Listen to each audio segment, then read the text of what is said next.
Welcome to the preview show. It's Arsenal against Liverpool. Yes, Arsenal against Liverpool. And I'll see you after this break. Yep.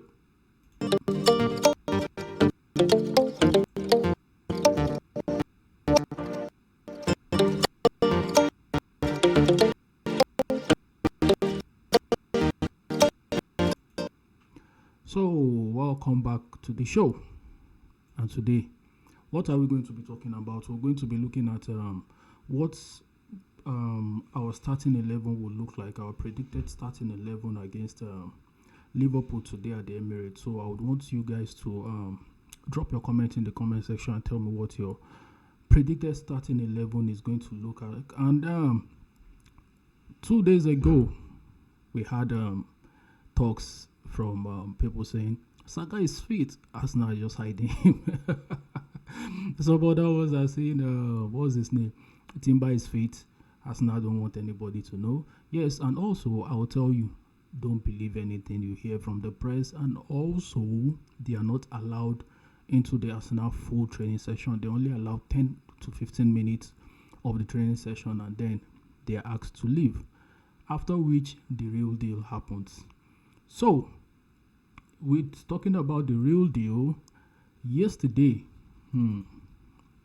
the real deal happened yesterday, where we saw the likes of Bukayo Saka and what's his name, and Timber with the Arsenal squad.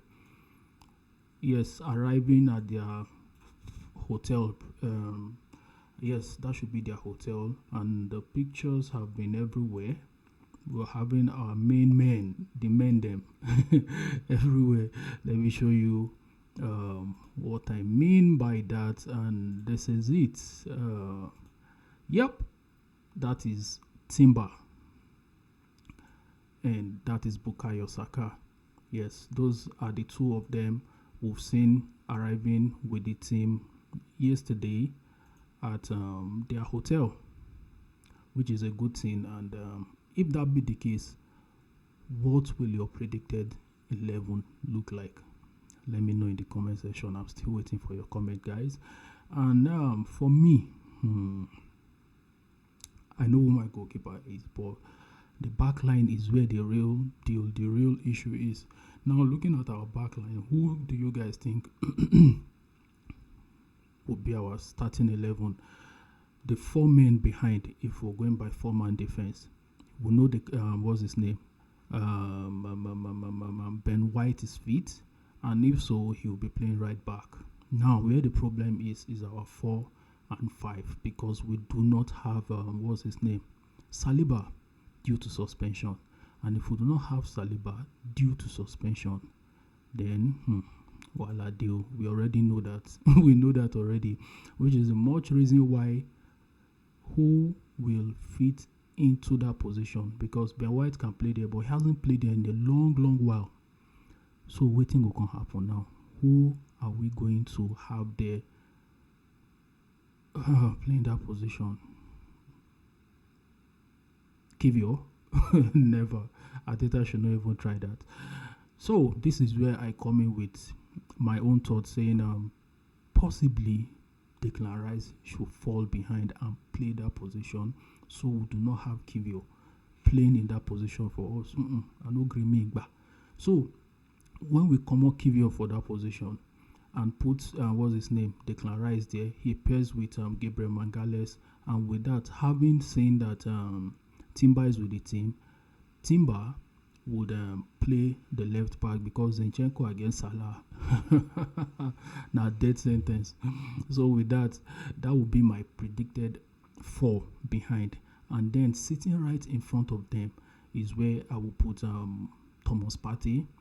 And if we have Thomas Partey sitting at the base of that midfield, the 2 men in front of him will be Mikel Moreno and Trossard, because I know most of us we want Ethan Nwaneri to play. Yes, the last match I was mad. I wanted Ethan Nwaneri to play, and we didn't see him.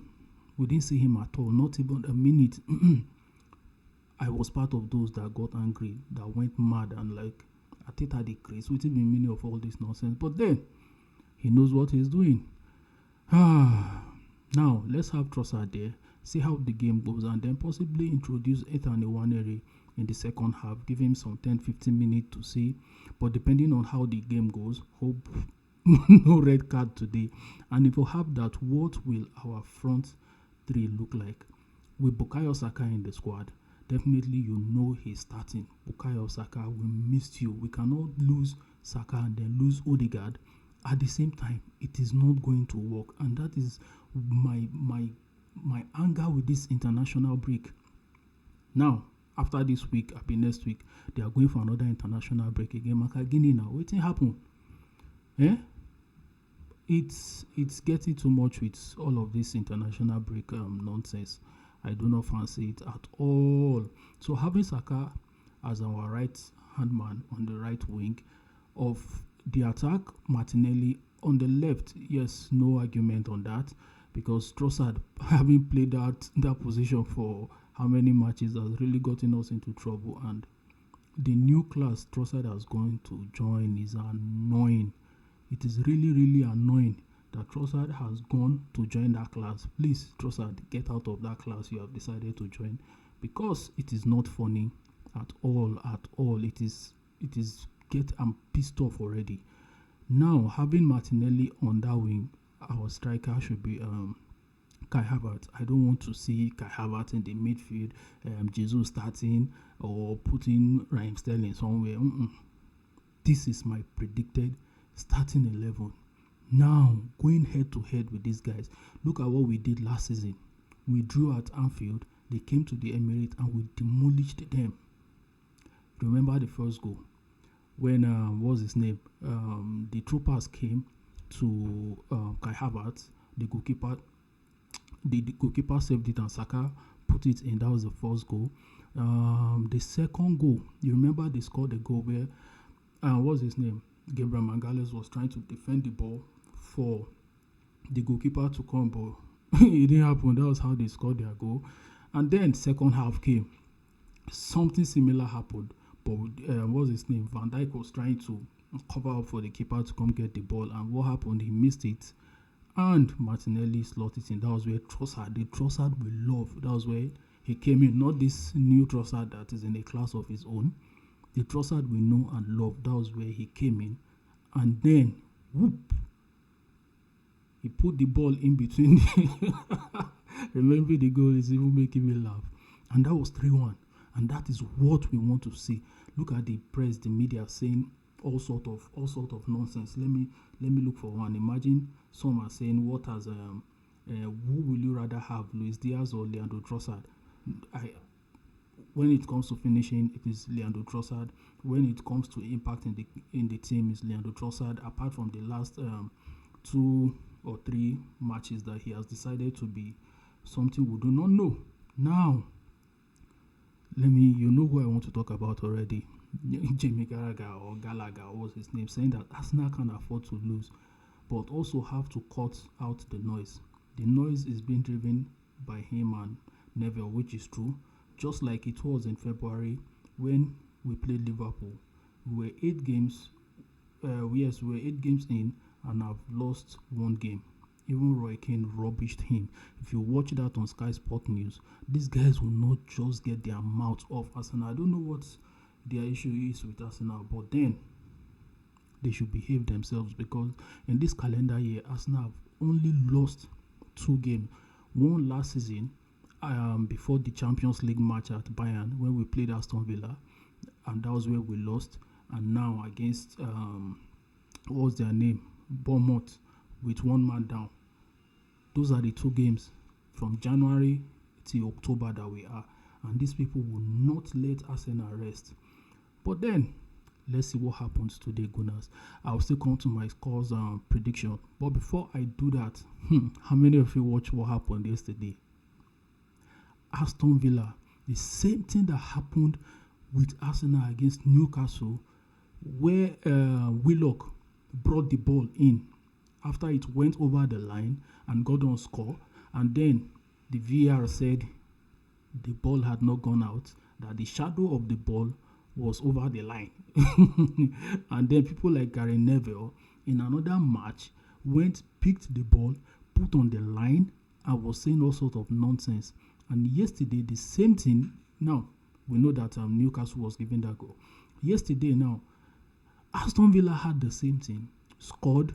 They looked at it, the exact same thing, and the goal was disallowed. And that is what we have been saying about consistency in this league.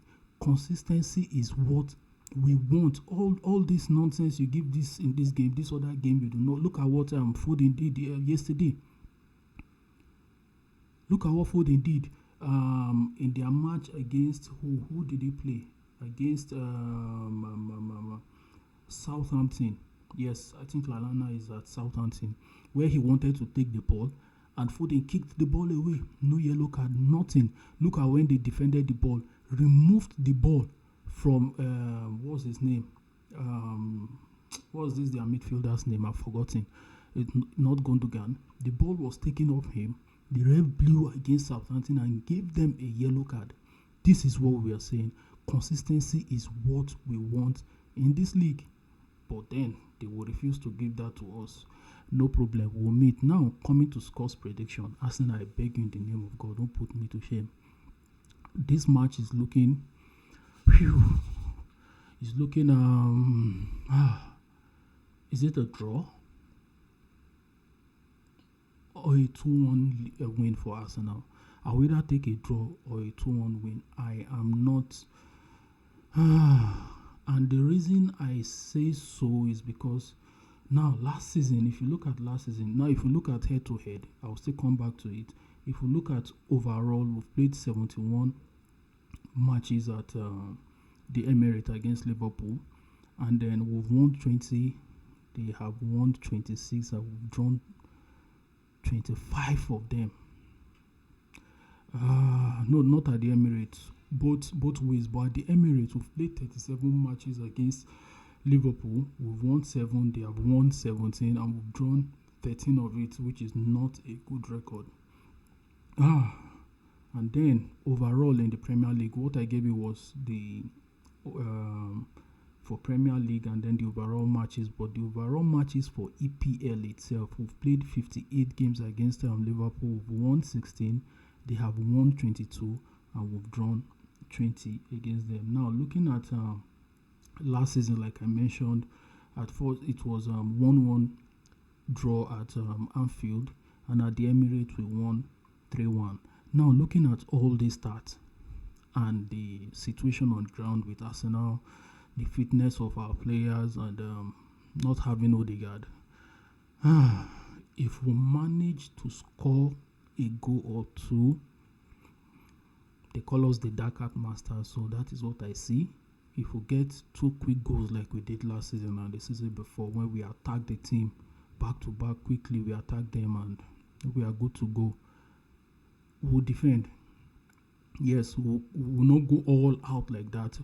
I know we're going to defend, and if they get luck, they score 1 goal, which makes it 2-1. So I'll go for a 2-1 win for Arsenal at home.